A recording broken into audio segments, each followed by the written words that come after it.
Y vamos a ver. Correcto. Y ya estábamos. Entonces, hoy, el día de hoy hemos comenzado hablando acerca de la meiosis. Perfectamente están ustedes muy bien informados, ¿sí? Están muy bien informados acerca de la meiosis. Entonces, yo sé que están esperando un poquito más de la información relacionada a este tipo de división celular, ¿no es cierto? ¿Sí? Entonces, estos son los conceptos que ustedes manejan. Esto yo estoy seguro que ustedes ya lo conocen. Es más que nada un repaso, ¿no? Ya Hijita, sabemos que no es un está tipo de presentando su... división. ¿Sí? Se salió. No está presentando su diapositiva. Ya. Ya, listo. Ahora sí. ¿Se ve? ¿Se ve? Ahora sí. Perfecto, gracias. Gracias. Entonces, como les mencionaba, es un tipo de división de la célula y que estos conceptos ustedes ya los conocen, ¿no? En mayor o menor medida los tienen claro, ¿no? Sabemos que es un tipo de división celular que emplean los organismos con este tipo de reproducción, ¿no? Reproducción de tipo sexual, ¿no? En las que las células hijas presentan un número haploide de cromosomas, o sea, la mitad de toda la información genética, solo la mitad de la información genética. La otra mitad de la información genética lo tienen complementariamente la célula masculina o femenina, dependiendo de qué célula se trate. ¿Correcto? Para poder obtener este tipo de células se necesita desarrollar la reducción de la información genética y se realizan dos divisiones consecutivas. La primera división meiótica, como claramente lo mencionaron ustedes, se caracteriza porque cada par de cromosomas homólogos duplicados, uno emigra al polo y otro al otro polo opuesto, y con ello se consigue reducir la mitad de la información, ¿no? La mitad, el N de los cromosomas, ¿no? Cada célula hija tiene una cantidad N de cromosomas, la mitad de la carga o de la información genética. Y eso es lo que nosotros visualizamos en esta imagen, ¿no? La meiosis 1 vemos la reducción de la información genética. Eh, Algunos de ustedes lo mencionó claramente, ¿no? Le llamamos más la atención la profase 1 de la meiosis, ¿no? La doctorcita le llamó atención la meiosis 1, ¿no? La profase 1. Entonces, mencionábamos nosotros que como línea general, la profase 1 generaba tendencia aquí, a la condensación del cromosoma, a la condensación del cromosoma. Y el proceso de la condensación de cromosoma tenía varias etapas, ¿no? Etapas muy bien marcadas, es más, la etapa más larga de toda la meiosis, son etapas muy marcadas en las que se puede observar la recombinación, ¿no? De la información genética. Y ahí, fíjense, en microscopía electrónica, ahí estamos viendo el cigoteno, el epiteno, el paquiteno, el precigoteno, le llaman, ¿no? Y el diploteno. Entonces, bueno, en microscopía electrónica se puede visualizar este tipo de fases. La meiosis, la primera división meiótica constituye, ya nosotros lo sabemos, profase, metafase, anafase, telofase, todas de tipo 1, ¿no? La reducción de esta cantidad de DNA a la mitad tiene lugar en la segunda división meiótica, ¿no? La segunda división meiótica también está constituida por la profase, metafase, anafase, telofase número 12, estamos viendo por acá, ¿no? Entonces acá observamos nosotros que las 4 células hijas contienen la mitad de los cromosomas, la mitad de los cromosomas. Entonces acá hay un evento muy importante en el ciclo celular de los gametos, ¿no? Entonces, digamos, el doble de la información, ya lo tenemos, luego ese doble de la información es transmitida a cada célula hija, pero luego esta célula hija pierde, por así decirlo, la mitad de la información genética, generándose aquí, a este nivel, en la meiosis 2, los famosos gametos. A estos se les llaman células gametos. Correcto. Y estos gametos, ya nosotros sabemos, pueden ser los espermatozoides o pueden ser los óvulos. En el caso de los espermatozoides, el espermatogénesis, en el caso de los óvulos, ovogénesis. En el caso de los óvulos tiene una vital importancia, ¿no? Porque se generan los cuerpos polares, o las células que no van a tener la capacidad de seguir desarrollando, ¿no? Y las células quedan bloqueadas, pero una sola célula continúa el proceso hasta poder ser liberada ¿no? Para poder ser liberada y a esperas de los espermatozoides. Y es llegado el momento de la reproducción. Esto es regulado de gran manera por fenómenos hormonales, ¿no? Tanto las especies humanas como las especies animales, el factor hormonal tiene mucho aquí influencia. Empezamos a detallar, ¿no? La profase 1 ya sabemos que es la muy larga, se aparean y se recombinan para intercambiar el material genético. Eso es lo que nos queda claro, ¿no? Acá hay un término que a mí no me gusta, pero considerado como una etapa de inicio, ¿no? La etapa de arranque de la profase 1. Y le llaman preleptonema, ¿no? Es una fase temprana, ¿no? El DNA se ve muy, muy delgado, o sea, ya se puede apreciar el inicio, el punto de partida de la condensación, ¿no? El punto de partida de condensación. ¿Son difíciles de observar? Son difíciles de observar. Correcto. Fíjate acá. Acá nosotros estamos viendo el leptonema y fíjate acá. Este es el leptonema.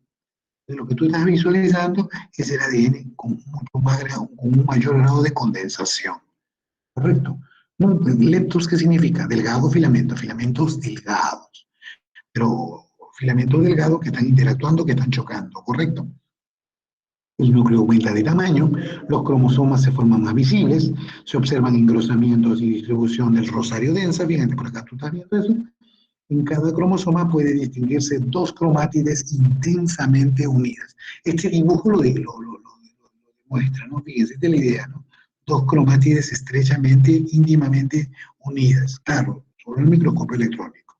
Los cromosomas leptonémicos frecuentemente forman asas. Pues si tú te das cuenta, esto parece un asa. Esto parece un asa. Por eso acá lo podemos ver, fíjate, por acá puedes ver esto. ¿Te das cuenta? Fíjate esta. Fíjate esta. Profesor, usted parece que está imaginando. Mira, acá hay otra ave.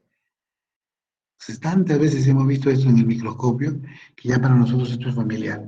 Correcto. Entonces, forman asas, ¿no es cierto? Cuyos extremos se unen a la envoltura nuclear en un punto cercano a los centriolos mediante una estructura especializada que se llama placa de unión. Placa de unión. Y esto me genera una disposición muy particular. Ustedes han visto un buquet de lejos, esto parece un buquet, ¿no? Esto parece un buquet. Cigonema, o cigoteno le llaman algunos, ¿no es cierto? Cigoteno, cigonema. ¿Qué cosa es? Pareja. Cigón es pareja. Comienza con el apareamiento, ¿no? Que hasta la sinapsis de los cromosomas homólogos que hasta ese momento no estaban relacionados. Fíjate, el nivel de condensación aumentado. Si tú te das cuenta, aumenta el nivel de condensación. Aumenta el nivel de condensación y eso lo pueden ver acá, fíjense. Si ustedes ven esta imagen que está acá, ustedes pueden verlo que aquí hay un nivel de condensación mayor y que se está iniciando el apareamiento, la interacción. ¿Qué hay aquí? ¿Qué hay aquí? Que nos llame la atención y que nos ayude a poder desarrollar mejor esta situación de cigonema o cigoteno. Encontramos proteínas, existen muchas proteínas, ¿no? Que están interactuando, acá tú estás viendo la interacción, y que permiten, ¿qué cosa? Que este cromosoma y este cromosoma tengan regiones interactuando. Profesor, ¿pero esa interacción es débil? No, es una interacción fuerte, ¿no? Que es obviamente controlada por muchas proteínas. Muchas proteínas se activan y otras se van a desactivar, permitiendo la interacción y la formación, ¿no? Del proceso llamado sinapsis. Cigonema. Apareamiento comprende la formación del complejo sinaptonémico. Acá está, complejo sinaptonémico. El complejo sinaptonémico, ¿no? Cada complejo sinaptonémico comprende dos elementos laterales que conectan con el cromosoma correspondiente, ¿no? Ahí están. En su parte central hay un recorrido, hay una línea, fíjate, acá está de verde, ¿no? Densa, que forma un elemento central o componente medial. Aquí hay fibras perpendiculares al elemento medial que une ambos elementos. Acá nosotros vamos a ver qué cosa, una gran variedad de proteínas, ¿no es cierto? Proteínas de conexión. Lo que usted mencionó, doctora, conecina, ¿no es cierto? Proteína de conexión. Muchas conecinas. En algún momento te dije que cuando nosotros decimos conecina, daría la impresión de que estuviéramos nombrando a sola una proteína, pero no. Realmente son muchísimas proteínas. Hay una superfamilia de conecinas. Cada una tratando de juntar u unir alguna estructura con otra.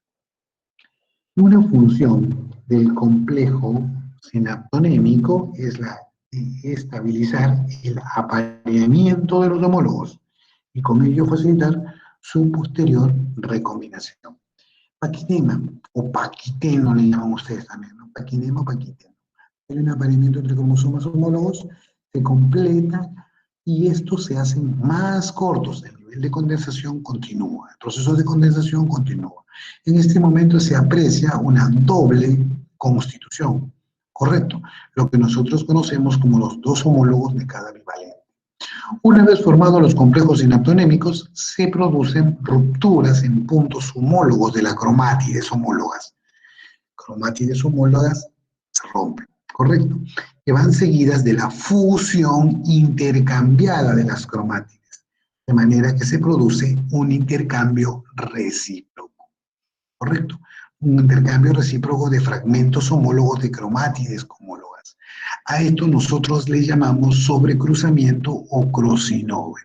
Importante, ¿no? La recombinación genética, la recombinación de fragmentos de ADN. ¿Qué es lo que me permite esto? Oye, si usted tiene una foto y coloca al frente de su foto, la foto, o al costado de su foto, la foto de su hermano, usted dirá, oye, con mi hermano soy parecido, pero no soy igual. Oye, pero procedo del mismo padre y de la misma madre. Procedo de los mismos gametos, ¿no? La misma fábrica que produce esos gametos, pero está produciendo gametos diferentes. Claro, son gametos recombinados. Vamos a encontrar que hay unos hermanos que son parecidos, ¿no? Pero hay otros hermanos que son totalmente diferentes. Eso es producto de la recombinación genética. Otro fenómeno, así brevemente para mencionarlo, por ejemplo, en una familia hay papá diabético, mamá diabética. ¿Me entienden? Papá diabético, mamá diabética. ¿Qué es lo que ocurre? Cuando se hace un screening molecular, se encuentra de que de los 4 hijos que pueden, vamos a suponer que tenga 4 hijos, de los 4 hijos que tiene esa familia, esa pareja, 2 hacen diabetes y 2 no hacen diabetes. ¿Me entiendes?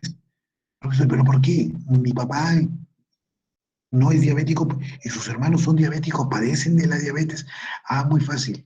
Probablemente aquí, en este fenómeno de crossing over, los genes buenos, ¿no? Los genes que no estaban cargados de esta patología que es la diabetes, no fueron expresados, ¿me entiendes? Entonces simplemente fuiste con la carga genética favorable y, bueno, felizmente no estás padeciendo de la diabetes, ¿no? Pero la carga genética sigue estando. Correcto. Entonces, eso es para que usted entienda, ¿no?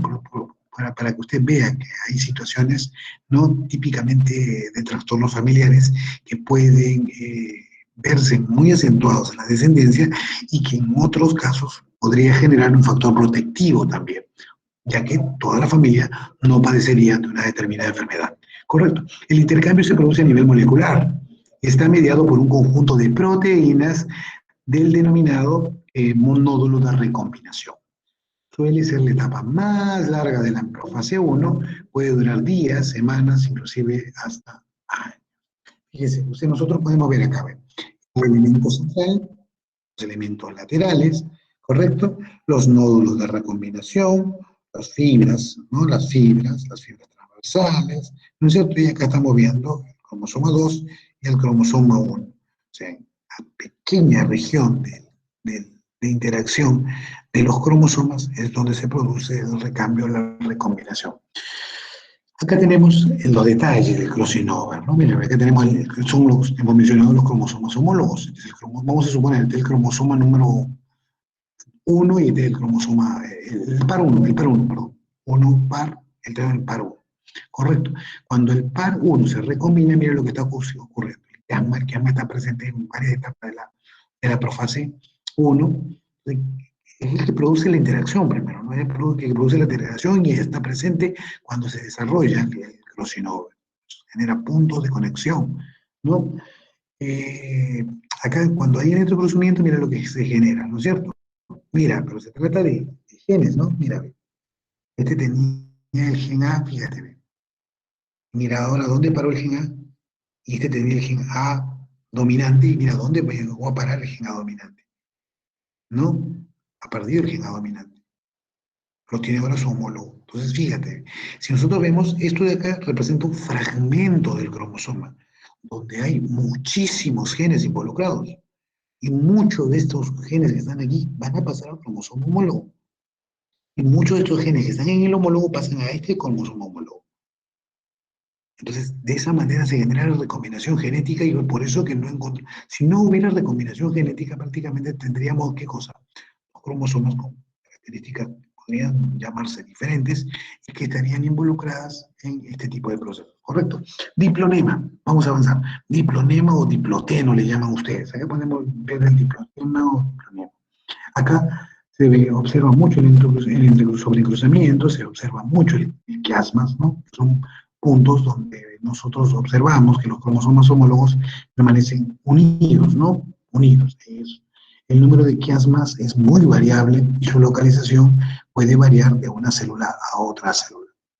Aquí se observa que se inicia el comienzo, es la etapa del comienzo de la separación de los cromosomas homólogos de cada bivalente, así como la fase final de ello, que provoca el repelimiento, ¿no? La separación. Diacinesis, que ustedes lo mencionaron, la condensación de los cromosomas sigue acentuándose y esta vez ya la condensación prácticamente es total. Tiene lugar el fenómeno de terminalización de los quiasmas. Se observa que los quiasmas van desplazándose hacia los extremos del bivalente. Siempre quedan algunos quiasmas, al menos los terminales hasta la metafase. El nucleolo se fragmenta en pequeños nucleolos. La fragmentación de la envoltura nuclear y el desplazamiento de las tetradas hacia la placa ecuatorial se inicia. ¿Correcto? Fíjense cómo estamos con diacinesis, ¿no? Fíjate, acá podríamos ver, acá son dos cromosomas homólogos, ¿no? Pero mira lo que pasa, ¿no? Están todavía unidos, están todavía unidos. ¿Correcto? Entonces, acá hay una metafase, la condensación máxima, la disminución progresiva del tamaño del núcleo hasta que desaparece, junto con la envoltura nuclear. Luego viene la metafase 1, los bivalentes se ponen en el ecuador, listos para separarse. Acá estamos viendo que están en el ataque ecuatorial, listos para separarse. Recuerda la importancia que tiene el cinetocoro, ¿no? Se siguen visualizando todavía los sitios de Crossinova, ¿no? Estamos viendo las cromátides hermanas, la formación de las tetradas, todo está mucho más claro en la profase 1 y en la metafase 1 ya observamos lo que ustedes conocen. Se asemeja a la mitosis. En la anafase 2, los cromosomas homólogos de cada bivalente, unidos por un centrómero, se van a dirigir hacia los polos. Vistos de perfil, los cromosomas anafásicos presentan una forma de B, ¿correcto? Con brazos iguales y de longitud diferente según la disposición del centrómero. Claro, va a depender mucho del tamaño del cromosoma, del tipo de cromosoma y la característica que éste pueda tener. Cuando los cromosomas homólogos se separan, poseen una composición genéticamente diferente de los correspondientes maternos y de los correspondientes paternos. Finalizando la etapa 1, viene la telofase 1, comienza cuando los grupos anafásicos llegan a sus polos respectivos. Los cromosomas pueden persistir condensados por algún tiempo, manifestando todos sus caracteres morfológicos. ¿Correcto? Luego viene una citocinesis, se genera un surco de clivaje, rápidamente este proceso es rapidísimo y allí generamos dos células haploides con cromosomas que son el doble. Luego se inicia la segunda división meiótica, ¿no? Después de la telofase existe un corto periodo de interfase, cortísimo periodo de interfase, sin duplicación del ADN, fíjate, sin duplicación del ADN. Las células se encuentran en un número haploide, pero cada uno está constituido todavía por dos cromátidos. Y luego se inicia la profase 2. La profase 2 es más corta en relación a la profase 1, ¿correcto? ¿Sí? Y tiene una comparación de similitud a la mitosis, ¿no? A la profase de la mitosis. No presenta los periodos señalados en la profase 1, ya lo habíamos mencionado. La metafase 2, los cromosomas se disponen en el plano ecuatorial, las fibras del huso se han conectado hacia los cinetocoros, ya sabemos dónde están ubicados los cinetocoros, los cuales se colocan como los cromosomas mitóticos, de la misma manera que los cromosomas mitóticos. Luego viene la anafase, ya sabemos que el centrómero se divide debido a la atracción de las fibras del huso que van a ejercer sobre estos cinetocoros. Como consecuencia, las cromátides hermanas de cada cromosoma se separan, son traccionadas, o sea, son llevadas hacia los polos opuestos de cada célula. Finalmente terminamos con la telofase 2. Cada uno de los polos de la célula recibe un juego haploide de cromátides que pasan a llamarse cromosomas. Se forma una nueva envoltura nuclear en torno a cada conjunto cromosómico haploide, seguido por la partición del citoplasma que pone a fin a la meiosis. En este momento nosotros estamos observando que ya vamos a encontrar 4 núcleos hijos, lo que van a representar 4 células o 4 gametos, 4 células N o 4 gametos. A ver, yo quisiera que ustedes visualicen esta parte de la pantalla y me digan 2 fases de la meiosis. Localicen 2 fases de la meiosis. El primero que me dice, profesor, F es tal fase, a ver. O G es tal fase, o identifiqué la fase I, la J, la K. Por favor. La G es fase 1. ¿Cuál? La G. G, ¿qué cosa es? C1 puede ser. G, ¿qué cosa es? ¿Anafase 1? La H es telofase 1. A ver, H es telofase 1. Bien. ¿Otro? Profesor, la M podría ser telofase 2. Sí. Sí. Y la L, telofase 1. La M ya es la citocinesis final. Ahí tú observas ya los gametos bien constituidos. La telofase 2 podría ser la L. Okay. L telofase. Dale, vamos otra.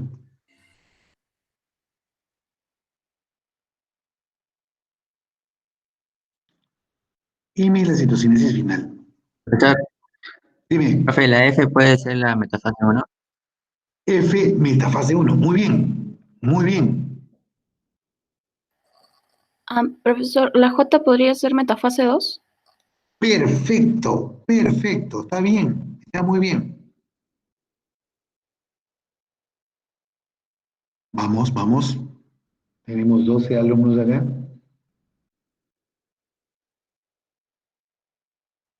La G.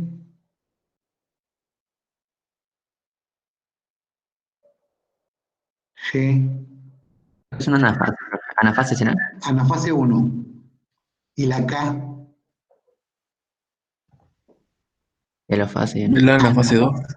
Anafase 2. Mira, ve. Ah, cierto, cierto. ¿La ve o no ve? Esta célula ya se separó. Ahora, esto se va a separar de nuevo. Está separándose. Y esta se va a separar. Está separándose. Se forman los Ns. Acá todavía hay 2N, 2N, ¿no es cierto? Pero acá va N. Ya. A ver. Leptoteno, cigoteno, paquiteno, diplodeno y diacinesis. Profe, N.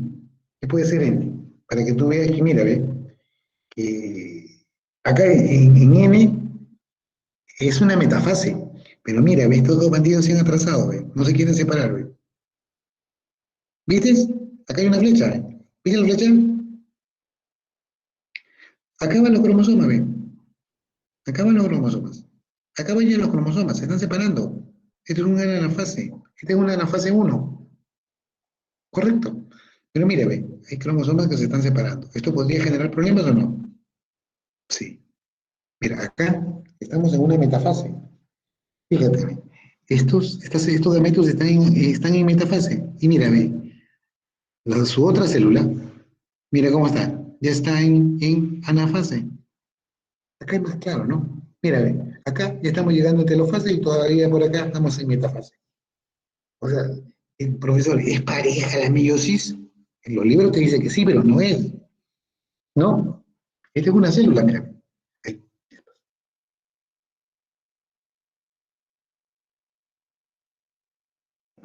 Es una célula, mira. Es una célula. Ya se está partiendo, pero acá se está separando de nuevo. ¿Se dan cuenta? Entonces, tenemos que entenderlo, ¿no? Que en el mundo de los seres vivos no todo es ordenado también, ¿no? Siempre por ahí hay algunos desórdenes que podrían ser punto de partida para algunos problemas. Entonces, profesor, usted siempre nos menciona de que existen proteínas y proteínas, ¿no? Las securinas, las separinas, las separasas, ¿no? También interactúan, ¿no? Fíjate, las coenecinas, las coecinas también fluctúan. Miren, REC8. ¿Qué es lo que hace REC8? Facilita la separación de los cromosomas en la anafase 1 y la anafase 2. ¿Quién lo hace? REC8. Correcto. Fíjate la importancia que tiene el REC8. Involucrado en la separación, el crossing over, ¿no? ¿Sí? Es una coecina meiótica que une las cromátides en toda su longitud. ¿Correcto? Se puede apreciar con REC8 en la anafase 1 y en la anafase 2. ¿Correcto? La segregación es importantísimo, ¿no? Profesor, si usted menciona que la segregación es el poder que tienen las células de generar diversidad de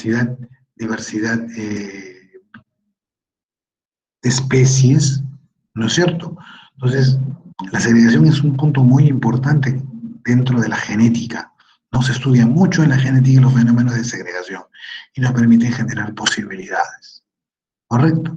Entonces, esto es, por ejemplo, acá tú estás viendo una posibilidad. Mira cómo van. Acá hay dos cromosomas, acá hay dos cromosomas. Se supone que este individuo tiene dos cromosomas nada más. Fíjate por acá. Mira. Y estos rojitos por acá. Y estos rojitos cuando se leen, fíjate. N. ¿Correcto? Esta es una posibilidad. Es lo más común, lo más típico, lo que se nos debería de haber ocurrido sí o sí. Pero mira la otra posibilidad.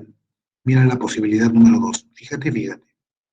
Correcto. Se fue el azul con el rojo con el azul. Rojo grande, azul chiquito. Entonces mira lo que se genera acá. Mira esa combinación que se generó. Estos son gametos de la misma especie. Pero mira la naturaleza, ¿ve? Mira estos gametos que están viendo por acá. Y mira estos gametos que estás observando tú por acá. ¿Correcto? Esto es lo que se observa, ¿no? En las especies como nuestra, ¿no? Acá podemos ver un punto de comparación entre las células hijas de la mitosis y las células hijas de la meiosis, ¿no? Son muy parecidas. La espermatogénesis, ya sabemos, ¿no? Que es un proceso en el cual me permite generar espermatozoides, ¿no? Células importantísimas para la reproducción, células importantísimas en los machos, ¿correcto? Mucho tiene que ver, por ejemplo, la testosterona, ¿no? La hormona vital, ¿no? Muchas otras hormonas más, ¿correcto? Que son importantes para alcanzar la maduración de los espermatozoides. Este proceso madurativo comienza con la pubertad, a los 13, a los 16 años, ¿no? Y continúa hasta edad avanzada, ¿no? Podemos ver que los ancianitos todavía se pueden. Correcto. Profesor, ¿y qué pasa con aquellos seres, aquellos varones que no pueden crear espermatozoides? Ellos presentan un cuadro clínico llamado axospermia. No se encuentra espermatozoide. El espermatograma, que es una prueba de laboratorio, ¿no? Muy especial, donde se analiza la calidad, la cantidad, la forma, el tipo de espermatozoides que tienen los machos. Ahí se observa, ¿no? Diferentes formas y diferentes condiciones del espermatozoide, ¿no? Muchos problemas de infertilidad o de que la pareja no puede tener descendencia, se debe a que los machos no pueden desarrollar, no pueden producir espermatozoides de buena calidad. Si tú te fijas bien, mira, acá estamos esta es la parte de la meiosis final. Pero ¿qué pasa después con esta célula? Esta célula va a tener que desarrollar procesos de maduración. Recuerda, todas las células pasan por un proceso de maduración. Es lo que en un momento te dije, por ejemplo, con el glóbulo rojo, ¿no? El glóbulo rojo en un primer momento tiene su núcleo. Sí, tiene su núcleo, pero después, ¿qué pasa? Lo pierde, ¿no? Lo pierde y queda como una célula sin núcleo durante 80, 90 días, ¿no? Desarrollando una función metabólica importante, pero a la larga, pero en el análisis es muy limitada. Correcto.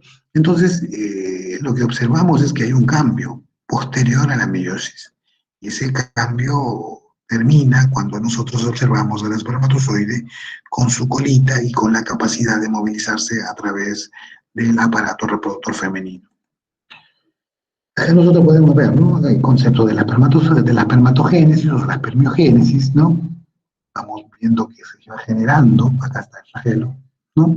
Profesor, esto me parece mucho a lo que es con las fases promastigoto, mastigoto, de que tienen los tripanosomas, ¿se acuerdan o no? Claro, los tripanosomas están así, pero después, ¿qué les va formando el flagelo? Miren, la naturaleza es homóloga para muchas cosas. Eso también, mira, en un primer momento esta célula no tiene flagelo, pero a la larga va desarrollando su flagelo, va desarrollando sus estructuras. ¿Qué es lo que vemos nosotros cuando observamos un espermatozoide maduro? La cabeza, el cuello y la cola. En algún momento les dije, ¿no?, la importancia que tiene el cuello en el espermatozoide. ¿Por qué? Porque en el cuello están ordenaditos y apiladitos las mitocondrias que vienen de la línea paterna. Estas mitocondrias no logran ingresar al óvulo, no logran ingresar al óvulo. El óvulo solamente acepta la cabeza. Y en la cabeza, ¿qué es lo que encontramos? El núcleo de la célula, de esta célula, ¿no es cierto? El núcleo de esta célula, y por lo tanto son los cromosomas que hay aquí, este núcleo, son los que ingresan al interior del óvulo. Y los espermatozoides no, y las mitocondrias no. Las mitocondrias no, estas mitocondrias no ingresan. Las mitocondrias del espermatozoide no logran ingresar. Profesor, pero hay estudios en donde se ha visto de que algunas células han logrado observarse que han ingresado algunas mitocondrias del espermatozoide. Puede ser, claro, porque recuerda que los cortes deberían darse acá, pero ¿qué tal si los cortes se dieron a este nivel? Probablemente haya podido pasarse 1 o 2 pares de cromosomas que luego dentro del óvulo puedan replicarse. ¿Correcto? Entonces acá te hablaba de la maduración del espermatozoide y acá podemos ver cómo es que van madurando los espermatozoides. Terminan en el lumen del túbulo seminífero, ¿no? Acá podemos ver la mitosis, meiosis 1, meiosis 2. Acá podemos ver el fenómeno de diferenciación celular, la aparición de la colita y el espermatozoide inmaduro haploide en los túbulos seminíferos, ¿no? Hoy sabemos que tiene que pasar unos cuantos días para que este espermatozoide madure, desarrolle su maduración. Aquí se cumple el ciclo celular del espermatozoide, ¿no? El ciclo celular del espermatozoide, ¿sí? Bueno, acá es parte de la anatomía del tejido gonadal. Esto también nos interesa, los óvulos, ¿no? Es una secuencia de acontecimientos por medio de las cuales las ovogonias se transforman en ovocitos maduros. Este proceso de maduración se inicia antes del nacimiento y finaliza después de la pubertad, a los 12 a los 15 años, y continúa hasta la menopausia. Acá podemos ver también el problema, ¿no?, de 12 hasta los 12, 15 años, ¿no? El problema que pueden haberse generado en algunas hembras, ¿no? ¿Por qué? Porque no lograron desarrollar, no lograron transformar estas ovogonias, y esto puede generar hembras estériles, ¿no es cierto? Y luego que tenemos este tipo de células, estas pueden ir siendo liberadas a la menopausia, ¿correcto? Este es el proceso que nos permite ver cómo es que va cambiando y modificándose y evolucionando el óvulo, ¿correcto? Acá podemos verlo, folículo primordial y cómo va cambiando y va madurando hasta los ovocitos secundarios. Tenemos el ovocito secundario que puede salir durante la ovulación. Correcto, el folículo maduro se rompe y libera el ovocito secundario y el primer cuerpo polar. Correcto. Alteraciones en el número de cromosomas, esto es lo que nosotros queríamos comentar. Fíjate, cuando hay no disyunción en la meiosis 1, fíjate, meiosis 1, meiosis 2, fíjate. No disyunción en la meiosis 1. Mira lo que puede pasar cuando no hay disyunción en la meiosis 1. Este par de cromosomas se están separando, perfecto. Pero este par de cromosomas no se separa. Siguen juntos. Siguen unidos. ¿No? Entonces, viene la meiosis 2. Correcto. Estamos hablando que la no disyunción se da en la meiosis 1. Mira, no hubo disyunción en la meiosis. Disyunción, entiéndanlo como separación. Correcto. No se separaron. Entonces, como no se separaron, mira lo que va a pasar. Estas células de acá, ¿cuánto va a tener? 1, 2, 3 pares.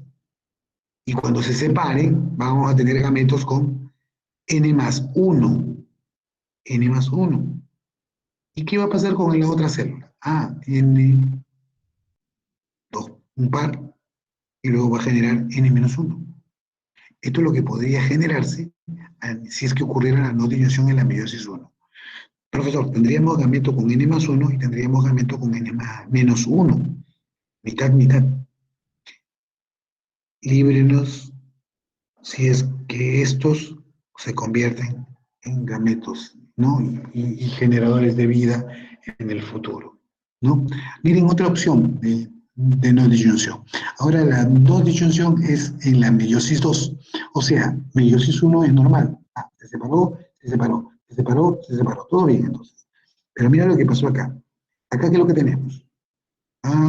Cuando estos dos estén acá y se separen, vamos a tener n's normales. Pero cuando estos dos se separen, mira, vamos a tener este con menos 1 y este con más 1. ¿Correcto? Ahora, profe, ¿qué me dice? ¿Estos dos son iguales o no? Son iguales. ¿Estos dos son iguales o no? Son iguales. ¿Estos dos son iguales o no? Son iguales. Correcto. Y si son iguales, esto me va a generar las famosas trisomías. Cuando hablamos de trisomía del par 21, por ejemplo, ¿qué es lo que estamos observando? Que allí hay 3 cromosomas idénticos. 3 cromosomas idénticos. O sea, el par 21 viene con otro cromosoma 21 adicional. Correcto. Ese cromosoma 21 adicional no es normal. El par homólogo es el que está generando los problemas porque en algún momento no se generó disyunción. Correcto. Esto también es igualito, ¿no? No disyunción, normal, normal. Mira lo que pasa. No disyunción, normal, normal. Esto es lo que también tenemos que ver, ¿no? El espermatozoide puede generar anormalidades, ¿no? Normal, normal, trisomía, monosomía. La próxima semana, cuando veamos cariotipo, lo vamos a extender mucho más, porque vamos a ver cuáles son las patologías que generan trisomía típicas, cuáles son las patologías que generan monosomía típicas también. Correcto. ¿Qué son las anomalías cromosómicas numéricas? Son los defectos congénitos que ocurren cuando un número de cromosomas diferente en las células del cuerpo en el número normal, o sea que hay, ¿no? Que hay un número de cromosomas diferentes, ¿no? Usted tiene sus 46 cromosomas, usted tiene sus 23 pares, usted tiene sus 22 pares somáticos y el par sexual. Perfecto.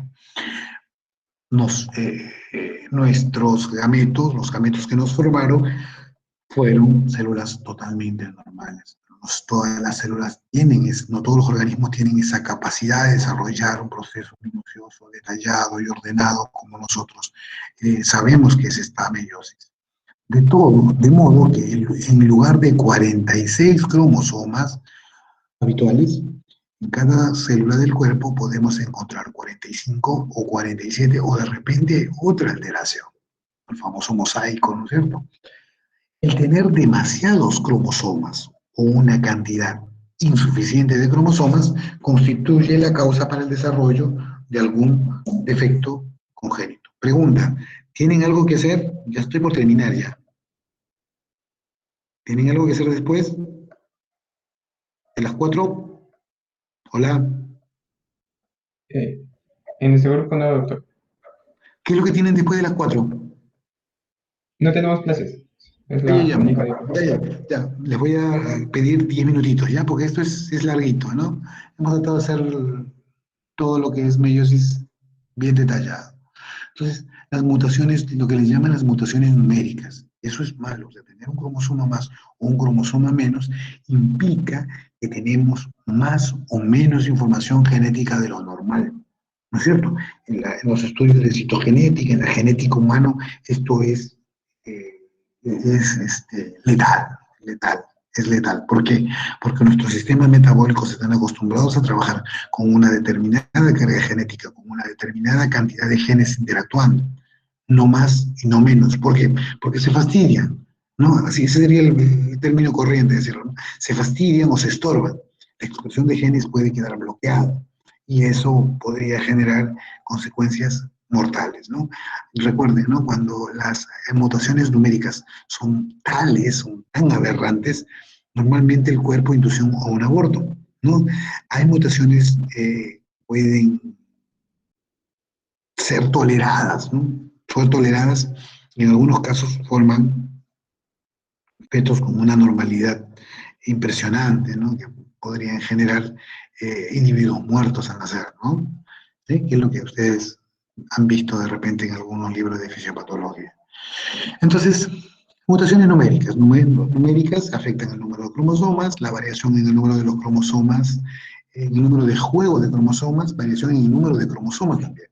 En el caso de la primera variación, podemos observar las famosas haploidías o poliploidías. En el caso de la variación en el número de cromosomas, podemos tener las aneploidías. Esto para que ustedes vean, ¿no? La patología que dice el profesor, estoy tratando un síndrome de un paciente con trisomía 18, estoy teniendo un paciente con trisomía 13, ¿no? O una monosomía X, ¿no? ¿Qué es lo que puedo observar en mis pacientes? Ellos tienen anomalías renales, ¿no? ¿No? ¿Sí? Entonces, por ejemplo, el Turner tiene problemas renales muy severos, ¿no? El Patau también los tiene, ¿no? También tiene problemas muy complicados. El Edward, del 10 al 50%, mira lo que tiene: riñón en forma de herradura, ectopía renal, doble sistema excretor, hidronefrosis, quistes renales, ¿se dan cuenta? Acá podemos ver las diferentes alteraciones cromosómicas: Dow, Edward, Patau, Turner, Klinefelter. Correcto. El tipo de anomalía, hasta trisomías, acá hay una monosomía y otra trisomía más. Los cromosomas afectados, ustedes los conocen perfectamente: el 21, el 18, el 13, acá le falta un cromosoma, y acá tiene un cromosoma duplicado que se le generan un triplete de cromosomas. Las características, eso lo vamos a ver más detalladamente la próxima semana cuando analicemos este cariotipo, ¿no? Y lo que vamos a observar luego, la frecuencia, ¿no? Cada país, cada región tiene su propia frecuencia, ¿no? Mucho tiene que ver, como ustedes están viendo, el fenómeno de la meiosis, la reproducción de las células, de los gametos. Ahí está el problema. Entonces, ya para terminar, acá les tengo un jueguito, ¿no? Encuentra el espermatozoide, les digo, ¿no? Encuentra el espermatozoide. Este que está acá es el óvulo y acá está la descarga de espermatozoides, ¿correcto? ¿No? Acá hay células epiteliales, en fin. Correcto. Vamos a buscar al espermatozoide perdido. Ah, el espermatozoide perdido. ¿Dónde estaría el espermatozoide perdido? A ver, si yo les muestro este, ¿se trataría del espermatozoide perdido? ¿Qué me dicen? Sí, ¿no? No está ubicado. Está muerto, está moviéndose lentamente, no se logró ubicar en la zona de óvula. Este es el espermatozoide perdido. Acá hay un espermatozoide que le llaman el espermatozoide arrepentido. ¿Por qué espermatozoide arrepentido? Porque estuvo muy próximo de llegar al óvulo, pero por cuestión de hormonal, y mírame dónde va, mira dónde está. Este es el arrepentido. Profe, ¿dónde están los gemelos? ¿Está bien? Los gemelos. Acá hay un espermatozoide y, si te das cuenta, tiene dos cabezas. ¿Está bien o no? Si este espermatozoide hubiera ingresado sus dos cabezas y hubiera generado gemelos. Hubiera tratado de inducir a la formación de gemelos. El que cree, mira, el que cree que llegó primero. ¿Quién cree que llegó primero? Este chico que está acá. Este chico cree que llegó primero. Cree que llegó primero. El que sí llegó primero. Acá está, pues, el que sí llegó primero. ¿Te das cuenta? Ya descargó la cabeza dentro del óvulo. Esta cabeza se está aproximando al núcleo, donde se va a completar el juego cromosómico del nuevo individuo, ¿no? Con caracteres propios del padre y de la madre. Correcto. Hasta la cola, y mencionamos nosotros que la cola se queda afuera, el cuello se queda afuera, y junto con ellos las mitocondrias procedentes de la línea paterna. Correcto. Entonces, este es el que sí llegó primero. F, el Contreras, no quiere nada saber. F, acá está el Contreras. Y los borreguitos le llaman a todos los demás cromosomas que están por allí merodeando, pero que ya no tienen ninguna otra opción. ¿Correcto? Entonces, hemos terminado de presentarles esta práctica de la meiosis. Como yo les menciono, la próxima semana vamos a detallar el estudio minucioso del cromosoma, las partes del cromosoma, ¿no? Y el ordenamiento cromosómico, el estudio del juego de cromosomas que todos nosotros tenemos, ¿no? ¿Qué podría ocurrir si un organismo tiene un cromosoma más o un cromosoma menos?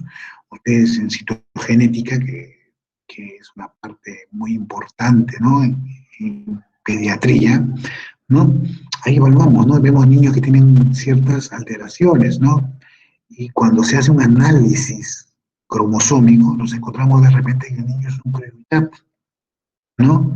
O que tiene alguna pequeña deleción en el cromosoma, ya ha perdido una pequeñísima cantidad de cromosomas, pero el niño tiene un fenotipo normal, ¿no?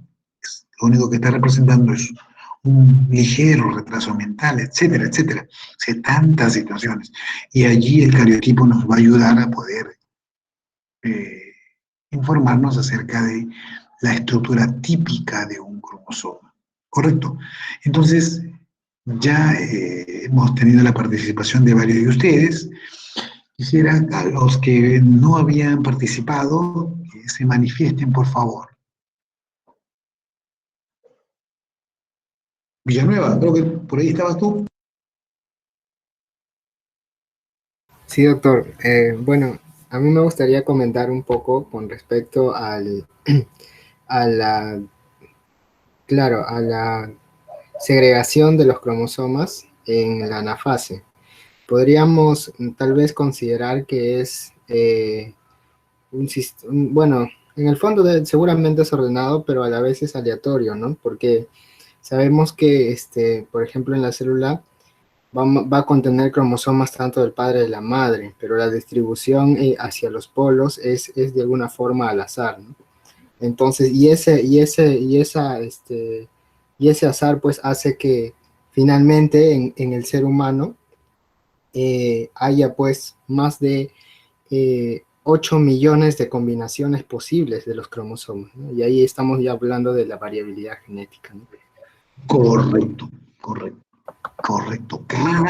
Cada espermatozoide que se va formando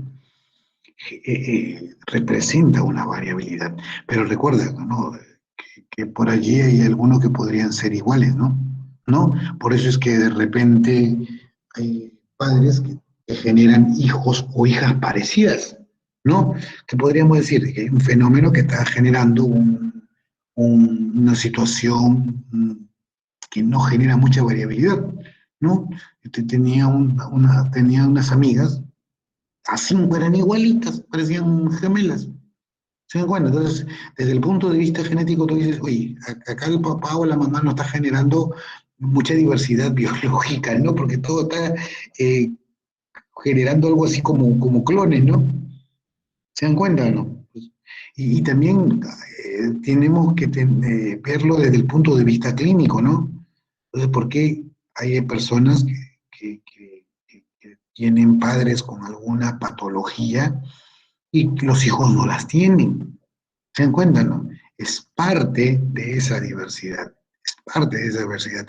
Esa diversidad podría traernos problemas, pero también nos trae beneficios, ¿correcto? Nos trae beneficios, ¿sí? Aparecen algunos rasgos ancestrales también, ¿no? ¿Cuántos de ustedes su mamita le ha dicho, no? Hijito, tú te pareces a tu abuelito o a tu bisabuelito, ¿no? Entonces tú dices, pero yo no lo conocí. No, tu abuelito era grande, fuerte, ¿no? Pero mi papá es chiquito, ¿sí? Te das cuenta, mira, te sacas la foto del abuelito y te das cuenta, ¿no? Que tienes la misma altura, el mismo porte, el mismo mentón, ¿no? Todo eso se podría decir que se gana también con la diversidad genética, ¿no? ¿Correcto? Alguien más que no participó, creo que la doctora Torres. El doctor Tirado. Bueno, doctor, como usted mencionaba, dar bastante también esta importancia a lo que sería, en este caso, la diversidad genética. En este caso, en el punto del que se da el crossing over, lo que permitiría una mayor probabilidad de que una especie pueda sobrevivir, puesto que Correcto, debido a sí. esta diversidad hará que los descendientes que puede que predecesores padezcan algún tipo de enfermedad o sean vulnerables a un cambio ambiental, sus descendientes tengan una mayor probabilidad de que puedan adaptarse, mayor también adaptación. Sin embargo, Correcto. también se puede observar, según la clase, que también puede haber problemas en cuanto a la mala difusión, ya sea debido a un mal funcionamiento de la coenzima RIC8, que lo que generaría que haya problemas en cuanto a nucleotídeas o en todo caso, como en este caso, los síndromes que son el de Edward, Patau, Thorne, que son mutaciones bastante aberrantes, en los cuales, Claro. como bien mencionó, como la misma naturaleza generaría que la madre gestante aborte, en muchos casos, cuando ya se da una carga genética una carga ya en exceso, lo que Muy no bien. sería natural. Correcto. Eso es lo que normalmente pasa. Por eso es que vemos muchos abortos, ¿no? Espontáneos, ¿no? Y cuando se hace el cariotipo del aborto, se encuentra que tenía una carga genética alterada. Y normalmente eso se ve, doctores, cuando hay mujeres que tienen 2, 3 abortos sucesivos, ¿no? Entonces, los patólogos dicen, esto está medio raro, ¿no? ¿Por qué aborta, no? ¿Por qué aborta y por qué aborta siempre en el tercer mes? Pasó, ¿no? Entonces, se hace una biopsia del feto y luego se hace un análisis de la madre, ¿no? Y la madre tiene ciertas alteraciones, ¿no? Genéticas que obviamente a la larga de la gestación provocan el aborto, ¿no? Sí, se ha visto eso. Después también, por ejemplo, en el caso de madres que tienen hijos con desórdenes mentales.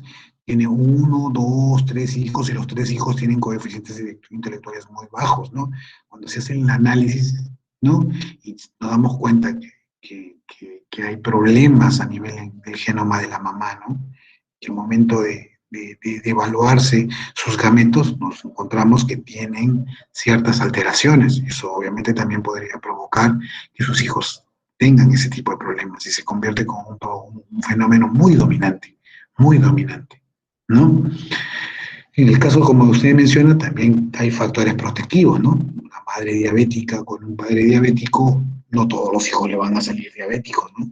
¿Por qué? Porque tanto el papá como la mamá tienen ancestros que no fueron diabéticos y que esa carga genética también se mantiene y que nos podría permitir librarnos de que también seamos diabéticos, ¿no? Porque dentro de las posibilidades hay muchas de probabilidades, hay muchos ensayos de probabilidades en esto de la fecundación. Punto aparte, ¿no? Le mencionaba que existen muchos problemas de fecundidad, ¿no? O sea, parejas que no pueden tener hijos, ¿no? Y en la actualidad eso se va incrementando, eso se va incrementando. Hay muchas mujeres que no pueden tener hijos, ¿no? Llegan a una situación que no pueden tener hijos, ¿no? Consiguen una pareja y a los 35 o 40 años se les da por querer tener familia, ¿no? Entonces van a los centros de ayuda, a los centros, los laboratorios de inseminación, de apoyo, ¿no? Los centros de fecundidad, ¿no? Las clínicas de fecundidad, ¿no? La clínica de reproducción asistida, ¿no? Le ponen un buen nombre, ¿no? ¿Saben por qué? Porque esto de la reproducción asistida comenzó con los animalitos, ¿no? Comenzó con los caballos, comenzó con los toros, comenzó con las aves, ¿no? El fenómeno de la inseminación artificial. Y comenzó, ¿no?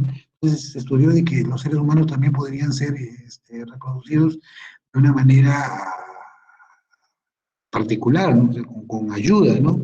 Con ayuda hormonal, nutricional, en fin, ¿no? Había tantas situaciones, ¿no? Y obviamente esto ha crecido bastante, ¿no? Y más aún porque en la actualidad nosotros encontramos muchas parejas que tienen ciertos problemas y que necesitan del apoyo de estos profesionales, de estos médicos que nos ayuden a a generarles una situación de confort, ¿no? Porque emocionalmente son personas que se deprimen, ¿no? Se deprimen mucho porque ya tienen 2, 3 intentos y no pueden tener familia, ¿no? Hay muchísimas personas que acuden a este tipo de servicios, ¿no? Y son servicios que no son nada baratos, son carísimos, ¿no? Ustedes han escuchado de que chilenos vienen acá al Perú y desarrollan mecanismos de reproducción asistida, ¿no? A veces con la misma madre, a veces con los famosos vientres de alquiler, ¿se acuerdan? ¿No? Porque en otros países es carísimo y inclusive hay leyes que lo prohíben, ¿no? En fin, ¿no? De eso también podríamos hablar, ¿no? ¿No? ¿Algún comentario adicional? Sí, profesor. Dime, Burga, dime otro sitio. Yo, bueno, con respecto a esto de las fallas en la distribución cromosómica y las alteraciones en el número de cromosomas, si los, si digamos, las personas que nacen con estas mutaciones en el número de cromosomas, la meiosis que realizarán sus células sexuales, como su número de cromosomas está alterado, los gametos que ellos producen también van a estar todos alterados, ¿no? Entonces, Correcto. eso implicaría que las personas que padecen de estos síndromes de trisomías o monosomías son estériles, ¿no? O hay Sí, excepciones. sí. Desarrollan un mecanismo de esterilización natural, ¿no? Desde el principio, ¿no? Tienen el aparato reproductivo todos, tienen el aparato reproductivo atrofiado, podríamos decirlo así, atrofiado, ¿no? No con la funcionalidad de una persona con carga genética normal. En este caso, con carga cromosómica normal. Ese sería. Tiene razón, doctor Borda, ¿no? Entonces es un fenómeno de selección natural, de control natural de los organismos, ¿no? Sí. Pero se ha observado de que hay algunos gametos, ¿no? Que hay algunas células intermedias, ¿no? Que están en proceso de maduración, pero no llegan a explotar como espermatozoides o como óvulos. Doctor Vázquez, ¿algún comentario? No, doctor, ya no, ya. Ya, listo. Doctora Torres, doctora Alicia. Doctor. Ok. Ahorita Ah, doctora Alicia, ¿no? Dígame, doctora, Annali, diga. buenas tardes, doctor. Buenas Quisiera dar tardes. un breve comentario Sí, sobre, se tocó también en la clase, ¿no? La importancia, bueno, ya se tocó, ¿no? La importancia de la meiosis, producto de la reproducción sexual, pero una variabilidad genética, ¿no? Ello sí, evidenciado también en las células germinales, ¿no? Durante el proceso de gametogénesis, ¿no? Que ya también se nos mencionó. Y ya como que relacionándolo con la práctica, en la segunda parte, como que se nos presenta una imagen a modo de un corte transversal de un túbulo seminífero, ¿no? Donde observamos las distintas fases de la espermatogénesis. Eso es en la práctica. Que como ya mencioné, usted también tocó durante la exposición, ¿no? Y algunos puntos que podría destacar de esto vendrían a ser como que la existencia de dos tipos de espermatogonias, ¿no? Las de tipo A y las de tipo B. En este caso, las de tipo B son producto como que de la división de las primeras, ¿no? De las de tipo A, que se encuentran correcto. sobre la lámina basal, ¿no? Y pues es esta espermatogonia B la que va a dar paso a producto de su división a el ovocito primario, ¿no? Quien ya como que va a entrar en división meiótica, ¿no? En este caso, con respecto a este ovocito primario, un punto que me pareció interesante fue de que durante la profase, se presenta una profase prolongada, ¿no? Que creo que era de aproximadamente 22 días durante la meiosis 1, o sea, profase 1. Otro punto también resaltante que podría mencionar vendría a ser la importancia de las células que se nos presentan alrededor, ¿no? La célula de Sertoli y la célula de Leydig. Sobre todo en la regulación hormonal para dar con el desarrollo de este proceso de espermatogénesis, ¿no? Asimismo también Acompañan al proceso. ajá, y de que leyendo me di cuenta de que durante todo este proceso ocurre una citocinesis incompleta, ¿no? Desde la división y por así decirlo, el abandono de las espermatogonias tipo A, ya como que se ve esta citocinesis incompleta en las espermatogonias ya tipo B y en las generaciones sucesivas, ¿no? O sea, prevalecen ciertos puentes citoplasmáticos, algo así. Correcto, pero recuerda que eso sí se llega a separar, obviamente, en alguna de las posibilidades, porque nuestras células están en un proceso de maduración, de diferenciación, no todas al mismo ritmo, no todas al mismo ritmo. Las que avanzan primero, obviamente, van a ser parte de la masa de espermatozoides que se forme en un determinado tiempo. Las otras todavía pueden quedar por problemas hormonales de repente relegadas, ¿no? Y eso también tiene mucho que ver con los problemas que yo les mencionaba, ¿no? Con el caso de la axospermia, ¿no? Muchos varones tienen espermatozoides, ¿no? Desde niños y están con desarrollos intermedios, ¿no?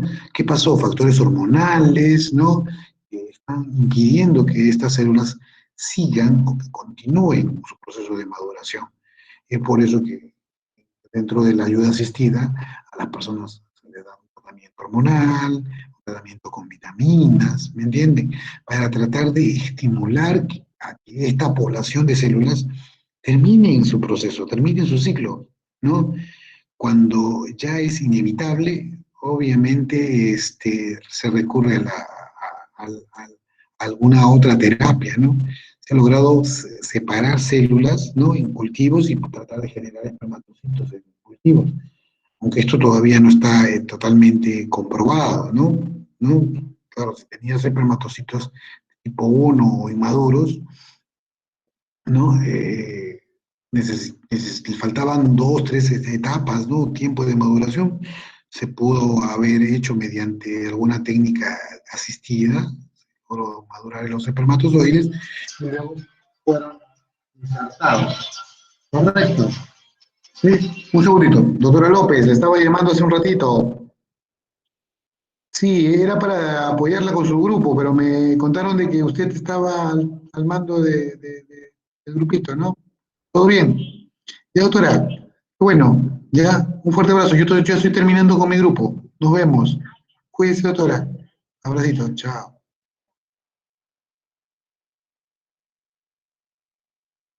Así es. Entonces, fíjense, ¿no? Cuando hablamos de reproducción asistida o de apoyo, se puede abordar diferentes situaciones, porque cada paciente lleva con un problema totalmente diferente, ¿no?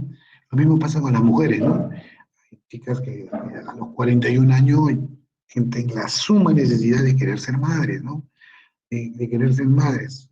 Entonces, con su esposo o su pareja, tratan de ver este problema, ¿no? Y el macho puede producir espermatozoides, el problema es la hembra, ¿no? Porque ya a 41 años los óvulos ya no son de buena calidad, ¿me entienden? Entonces se hace un análisis de los óvulos, ¿no? Y se detectan de que celularmente ya no tienen la conformación ideal para poder ser parte de una célula de reproducción, ¿no? Entonces, se ve inclusive calidad de célula, forma, tamaño, morfología de célula, ¿no? Y simplemente se llega a la conclusión de que de repente esta célula no nos podría ayudar. Entonces, ¿qué es lo que se hace, no? O sea, es un trabajo hormonal, ¿no? Para tratar de ver qué poblaciones celulares se van a generar a la larga, ¿no? Y luego seleccionar una de estas células para tratar de avanzar con la inseminación o de repente buscar un banco de espermatozoides, un banco de óvulos en este caso, en un banco de óvulos, si es que hubiese necesidad de tener óvulos por parte de la hembra, o, espera, en el caso de los varones, un banco de espermatozoides, ¿no? ¿Sí?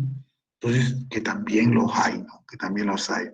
Bueno, que son de apoyo para este tipo de situaciones que se presentan, ¿no? Entonces, fíjense a donde llega la reproducción asistida, a donde tiene que llegar la reproducción asistida por, más que nada, problemas a nivel de de reproducción de gametos, ¿no? O sea, de una mala meiosis, porque recuérdense de que estamos hablando de división de células reproductivas, ¿no? División de células con capacidad reproductiva, ¿no? A causa de una mala meiosis, obviamente. Bueno, ¿algún comentario final ya para pasar a despedirnos, muchachos? La próxima semana tenemos bastante trabajo, porque les voy a mandar la voy a ver que me haga un cariotipo acá, un cariotipo virtual. ¿Listo? Chicos, si no hay ningún comentario más, nos despedimos. Hasta la próxima semana, ¿está bien? Sí, doctor.